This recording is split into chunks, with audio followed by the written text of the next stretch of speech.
So we are going to be looking at a scenario where civilization starts over. We are on episode 86 of this series, and in the last episode we saw the Italian invasion of Greece. We also saw the Diamond Alliance, they expanded into this pink country right here, as well as Adaria expanding. Also saw a lot of waters rising around the world. So if you guys are enjoying this series, make sure to like and subscribe. We are coming very close to the end of the series, and if you remember what happened at the end of the last episode, that is going to be really important for this episode. So make sure to like and subscribe if you haven't already. We are on the road to 3,000 subscribers, and it would help out a lot if you joined along on the train. But anyways, let's go ahead and get into this scenario. So first, let's go ahead and talk about what landed in the ocean. Well, it was a piece of Mars. It wasn't the moon, it was Mars. It was a pretty big piece of Mars. Like, it was probably bigger than at least probably Hungary. And it just landed smack down straight into the ocean.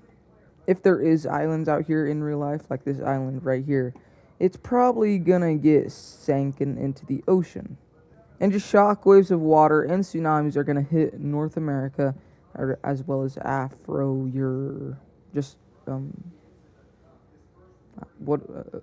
don't know what I'm doing. Europe and Africa, probably a little bit inside of South America as well. And when scientists of the Lime country actually go out and take it and bring it back to their labs, they're going to discover something that's kind of weird. There's a life form on this little piece. And, well, there used to be life form. There isn't anymore. So what does that mean? Who knows? But going away from that, we need to go over to Scandinavia. In the last episode, we saw the Swedish country and the Norwegian country expanding quite a bit. These two want to reunite the Scandinavian Union, and so far they've gotten 3 countries to join in on this union, and they invaded one country. And what we see happening is Swedish troops invading into this brown northern Swedish country. Norway is going to get in on this just a teensy bit. They're going to leave a lot of it over to Sweden. And the Swedish are doing really well against this brown country, mainly because a lot of the countries up inside of this area are very weak. And also, barely any of them are actually aligned, which I need to fix this alliance layer because it's very outdated. But let's look at a peace treaty of this country right here. In this peace treaty, we see the Swedish getting the eastern part of this brown country, while the Norwegians get these 3 provinces right here. So these two, they're around the same size at this point. Probably Norway's a little bit bigger. And these two, before uniting, they both have one more intention to invade. For Norway, it's Greenland. Get this rest of Iceland right here. And for Sweden, it's southern Sweden. But we'll come back over here in a little bit. And why is there a capital here? I forgot to erase this. We should probably talk about the alliance layer right here. First off, the parallelogram alliance, or whatever this alliance is, trapezoid, I believe, it disbands. That is why in the last episode we saw the Swedish country invade into Denmark. And the same thing happens with the square alliance, it just falls apart. And also the parallelogram alliance is no more, besides from Japan. They're the only ones in it. And, well, you can't have alliance with just yourself. Poor white country. So there's just really 2 alliances in the world, being the Triangle Alliance and the Diamond Alliance. But speaking of Japan, there's some stuff going on over here. Like this Chinese country becoming something similar to the Germanic nations.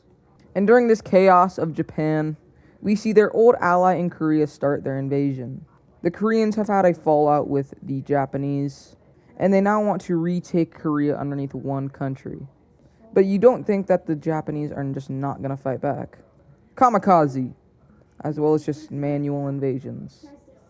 This red country is also going to join this war, but they probably shouldn't have because now they're facing a invasion by the Japanese. And up over in the north, we see the brown Siberian nation making invasions into Japanese Siberia.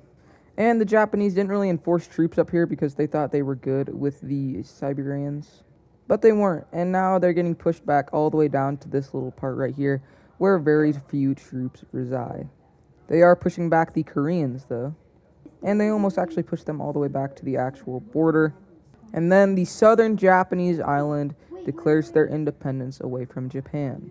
This rebellion looks something like this. And they start their invasion of actual Japan. And they're doing really good. This new Japanese country has the support of the people. It isn't a dictatorship or renaissance, it is democratic. With this distraction, the Koreans are going to push further into Korea. The red team is going to push the Japanese out of their island, and the Siberians are going to fully push Korea out of the Siberian area. The red team makes a landing inside of the northern Japanese island. The Koreans manage to take all of Korea, and we see this rebellion move closer and closer to the Japanese capital city. In the north, we see a orange Japanese nation declare their independence away from Japan, takes about all this land, and then we see the invasion taking place. They meet up with the democratic Japanese country, and this Japan is actually going to be an oligarchy. I know the ideology layer is gone, but it's just easier to say that. We see these two Japanese countries just begin to split the rest of this Japan, which is pretty much collapsed at this point. The orange one is going to be able to take the capital city, and the rest falls to the pink one. And now we need to look at the peace treaty of Japan. Wow, what a country. Inside of a peace treaty, we see Japan getting split into two new countries, with the southern one getting their independence and the northern one getting their independence as well. In the northern Japanese island, these provinces right here wanted to join up with the Japanese rebellion, and the rest is going to go over to the red team. Siberia is going to get all of their land back, or well, they got all of this land right here. This Chinese country gets their independence, and Korea is going to get all of Korea, and Korea is now united underneath one country once again. They also get this part right here. But what we see happening here is this new Chinese country, they're going to begin invading into the original Chinese country. This Chinese country is not super weak at all, and they're absolutely getting destroyed. And this just, yeah. And just, it falls. And the whole area inside of Asia is really confused. But we do need to give a capital city to the southern Japanese country. The northern one also is going to move their capital city. For both of these two countries, we see the northern one moving their capital city to their most populated city right there. And for the southern one, it's going to be down here where the rebellion first started. And that is all we have to do over here. Now we need to go down over to India. A few episodes ago,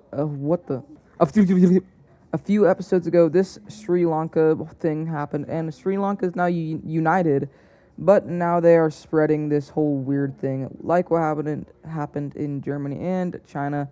Now it's landed inside of the main subcontinent.